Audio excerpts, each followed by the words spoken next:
But one topic that I'm going to elaborate right now is the topic of the Venezuelan gangs.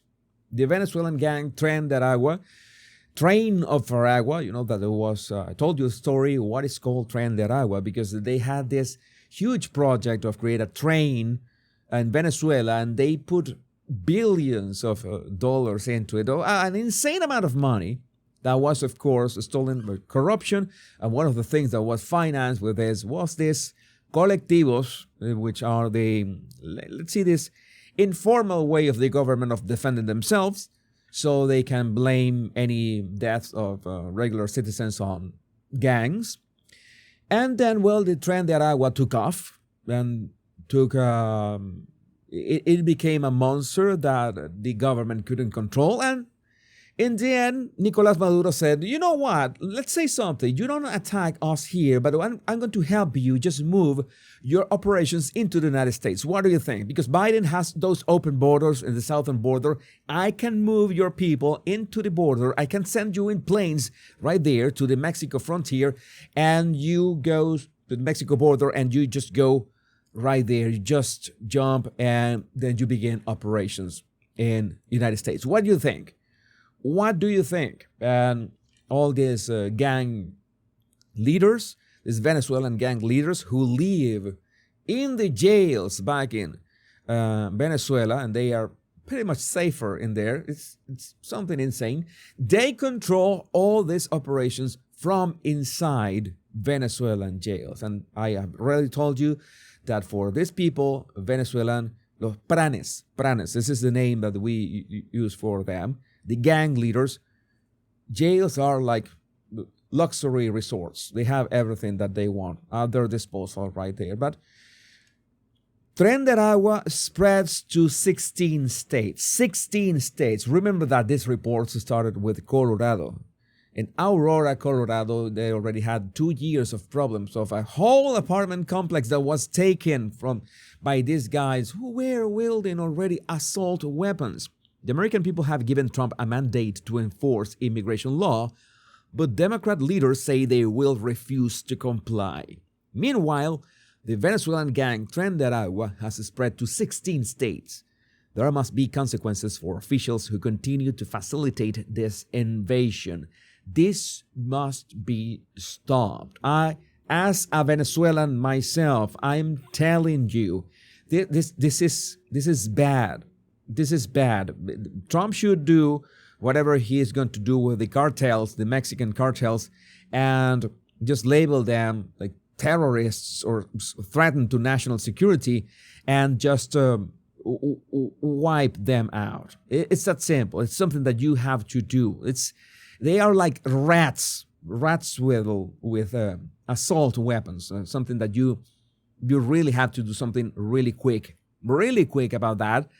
And I would not be surprised that up until January 20th, we're talking about 16 states right now, up until all the way out to January 20th, there's going to be more than 40 states with reported presence of the Tren de Aragua in the United States. Again, this is a huge interest from Nicolás Maduro to just channel all this into the United States. It's an interest of the gang leaders back in Venezuela to have operations in the United States as well. And it's interest of this absolute dickheads, damn leaders refusing to comply with Trump's immigration policy, like Katie Hobbs, Arizona governor, J.B. Pritzker, Illinois governor, Jared Polis, Colorado governor, Maura Healey, Massachusetts governor, Brandon Johnson, Chicago mayor, and Michelle Wu, Boston mayor. These people are going to they just hate the United States. They openly hate. I cannot understand how there are Americans that openly vote for people who hate the United States. My only understanding is that those voters, they hate the United States themselves. They hate the United States themselves, but not everything is lost. We have the Representative Maria Elvira Salazar. The Tren de Aragua gang is operating across major cities in the U.S. I've been sounding the alarm for months and got them designated a TCO with Senator Marco Rubio when they first appeared terrorizing the U.S. This is a national security threat, and we must get them out. She was interviewed by Fox News. We're going to be watching that. And first, I want to generate the captions. I don't know why it doesn't have captions, but this is urgent. This is urgent because we are talking about people who have zero remorse, and are being actively protected by these governors and mayors because of reasons, because of We know that the Biden administration has been extremely unprofessional and irresponsible when it comes to the border. And they have allowed, for the first time in the history of this country, to a transnational criminal organization to come in and just do everything they want to.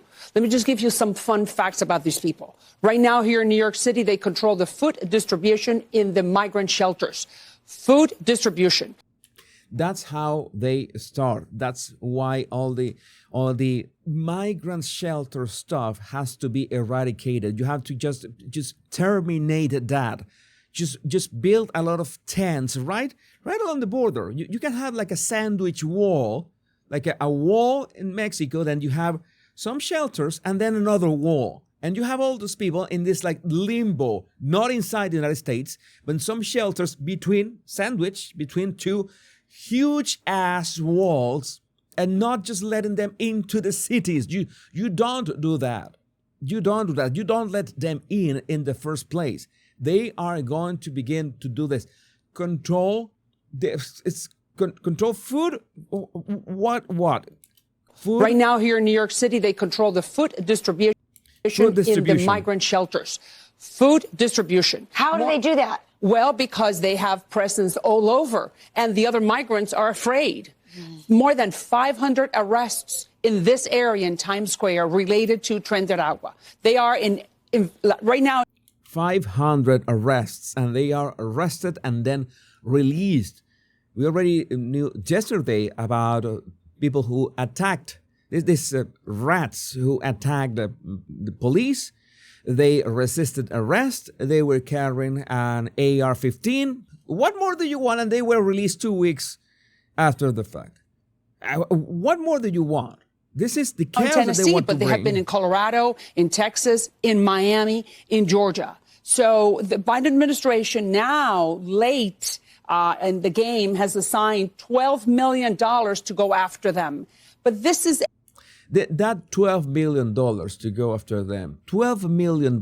How many billions have been sent to Ukraine? How many billions have been? How many millions have been assigned to give food and mobile phones and shelter to illegal immigrants? That is insane. And you're gonna assign 12 million for what? For what? Just to say, oh yeah, we are working with the local authorities to sort this thing out. That is bullshit. They're not doing anything. This is on purpose. And they will make sure to leave Donald Trump the worst possible scenario up all the way until January 19, the day before he takes the oath. That is what's going to happen. These are gonna be exactly 2 months. These are gonna be really long 2 months. The fight has already begun. The fight has already begun. How could this be happening in this country? All right, because the Dems and the Leaves want to destroy the country because they hate everything that America stands for. They hate all the principles. We are privileged. We need to deconstruct, destroy. We have to feel guilty about everything. And this is just planted in the media to control people. It's that simple. We have people. We have the cavalry coming, like Tom Homan. Trump border czar Tom Homan reveals his first 3 priorities after taking office. First one, most important, deport criminal aliens that are most dangerous. Second one, secure the border. And third one, locate and save the tens of thousands of missing children. This is the kind of things that when you mention that, oh, you cannot talk about that. You cannot talk about human trafficking. You cannot talk about child trafficking. And this is horrific, because the open borders not only allow for the free flow of fentanyl, and for more than 150,000 Americans who have died because of fentanyl overdoses, but for human trafficking, and especially child trafficking. You remember that we said that. What are those forbidden topics? What are those forbidden topics? Well, we have a combination of two of them right now, the invasion and the PDF file, because of this is full of monsters that are interested that this human trafficking keeps on going, and it's more and more widespread, and they are interested in those families coming in and separating the children from their families, things that they accuse Trump of. You remember that they use those pictures, at some point they use pictures of children separated from their parents, and they accused Trump of that, and those pictures were from the Obama administration. That's the kind of misinformation these outlets do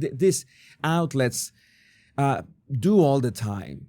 That is the thing that we need to fight with actual facts. People have wondered, how is this going to work? So how will it work? Well, look, I think the president's been clear on the stage. As far as the deportation operation, we will prioritize public safety threats and national security threats, because they pose the biggest danger to. Yeah, the most important is the threats, the actual threats. You have the pressure in the economy, all the taxpayer money sent to those migrant shelters, all that food, all that assistance. But the threats, the actual threats, that is the priority. To the United States. He's got three rails. So we'll do the deportation operation with the priorities I just talked to you. Allegate. That'd be the priorities. Second thing is secure that border. Lock that border down and catch and release and secure the border. The third rail is we got over 300,000 missing children. That over 500,000 children have been trafficked into the United States. This administration released them to unvetted sponsors, and they can't find 300,000 of them. Unvetted sponsors. I cannot grasp my head around that. And based on my 3.5 decades, some of these children are in forced labor. We already found some in forced labor. Some are in forced sex trafficking. Some are living with pedophiles. We need to save these children. That's going to be the third rail. Yeah, that's going to be very important. So you realize that the rhetoric, that the arguments of the liberals, oh, you're going to separate the families, you're going to deport everybody. No, Tom Homan is telling you what are the priorities. First, those who are a threat to the United States. That is urgent. Second, secure the border. And 3, find the missing children. If there is time left, then you begin to, maybe focus on the rest of the illegal immigrants. But I guess that with these priorities, even if you are an illegal immigrant, because again, I want to make it really clear. I have very, very, very close friends and very, very close family who are illegal immigrants in the United States. And they know that I'm doing this. And guess what? They agree with what I'm doing. They agree with me wanting Donald Trump to be the president of the United States. They agree with me pushing for Donald Trump to be the president of the United States. And they agree with this. Why? Because my family and friends who are illegal immigrants in the United States are law-abiding citizens that are doing everything by the book. Okay? They enter the country illegally, but everything else, they have done things by the book. I still wish them well, but they know that this has layers to this. This has common sense to this. Again, this should be the Common Sense Guy channel. We have to look at this in terms of common sense and in terms of sometimes, yeah, there are stories of people who might have entered illegally in the country and they become law-abiding, tax-paying, good citizens of the United States. That could happen. And meanwhile, we need to, or they, Homan and company, they have to get rid of the rotten fruits.